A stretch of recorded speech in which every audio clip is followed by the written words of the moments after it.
Hey, Webworm World Entertainment, and it looks like A Quiet Place 3 is officially happening. That's right, Quiet Place 3.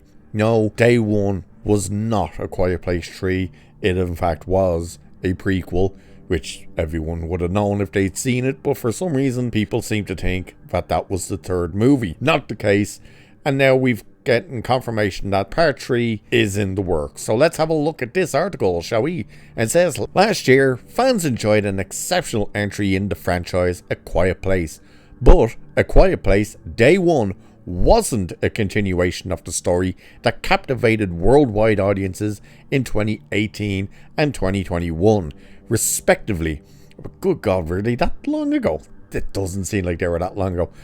A Quiet Place and A Quiet Place Part 2 tells the story of the Abbott family, a few of the main survivors of an alien invasion that forces humankind to start living in absolute silence. Fans are still eager to know what happened to the surviving Abbotts, and according to producer Brad Fuller, they will find out soon enough. A Quiet Place Part 3 is still on track and in active development. Fuller spoke to the direct while at South by Southwest Festival to promote The Astronaut, his latest film starring Kate Mara, Lawrence Fishburne and Gabriel Luna. The producer, known for his work on franchises like The Purge, Oja, whatever the hell that is, and a slew of horror remakes in the 2000s, offered a surprising update on the future of the franchise, A Quiet Place. He was quick to say that the 2024 prequel, A Quiet Place Day 1, shouldn't be considered the third chapter of the series, as part 3 of the first timeline is in development. They only need director John Krasinski to clear his schedule. So they're obviously waiting for him to come back, which is probably a decent move. So here's what he actually said anyway. He goes, Day 1 is not A Quiet Place 3, just to be clear.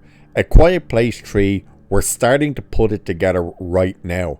You know, when we made the first one, John, i.e. John Krasinski, didn't have a lot on his plate. He had just come off The Office, and he wanted to be a director. Now, he's so in demand, and it's hard to get him. He's making a movie now, so as soon as he finishes that, hopefully, he will turn his attention to A Quiet Place 3. We all want to finish that trilogy, and I'm hoping there's even more Quiet Place movies beyond that. So that's what he's saying. So clearly the story with the Abbott family, there's envisioning as a trilogy, where he's hoping then that after their story concludes, that they can move on. And that is the good thing about a movie franchise like A Quiet Place is it's all over the world and stuff, so you can very clearly have different places. You don't even have to stay in America, which I think is interesting.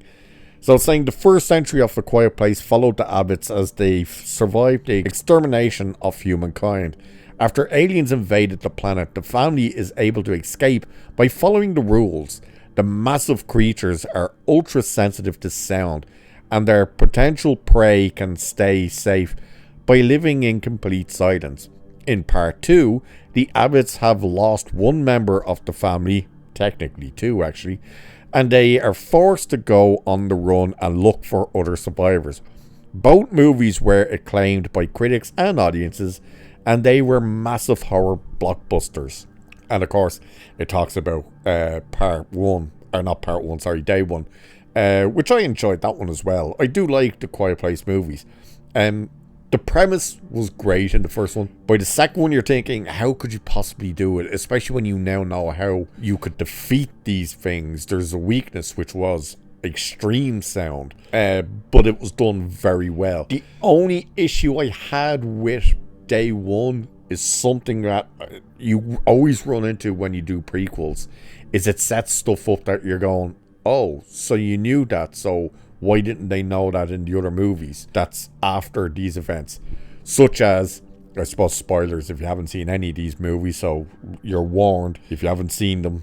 This is one of the things, is in Day 1, they immediately announce on the speakers with helicopters flying everywhere saying, get to ships and stuff because the creatures cannot swim. And of course, when you watch the second movie, none of them knew that they couldn't swim on, like, well, our main people anyway, didn't know they couldn't swim until they were found other survivors, and they're like, oh yeah, we got this beautiful little setup on this island because they can't get there because they can't swim. Once you see day one, you're like, well, hang on, how did you not know they couldn't swim when these things are announced and they can't swim everywhere? That's the only issue you have when they do prequels. But overall, the performances and everything with all of these movies has been spot on. There's no one in I think the fact that you have to act basically with facial expressions instead of dialogue is what makes the performances stick out a lot more with it. Like, the girl who plays the daughter is actually deaf. And like in real life, she's deaf obviously in the movies, but she's deaf in real life. And that's an interesting moment because it's the case of, well, this character doesn't even realize if she's actually making noise. You know, I think that was an interesting thing. Where do the family go? Don't know. And that's the interesting thing, because of course you're trying to survive with a newborn baby. And that will be the other question, because part 2 picks up right where part 1 left off. Like, literally, it's like minutes after that movie ends, this one picks up. Are they going to do a time jump with the next one? Like, is the baby going to be older, or what's happening? We don't know, and they don't seem to give any of that type of information away. They're basically just saying, oh yeah, we're definitely working on it. And why wouldn't you? You know, these movies are making money. They are successful.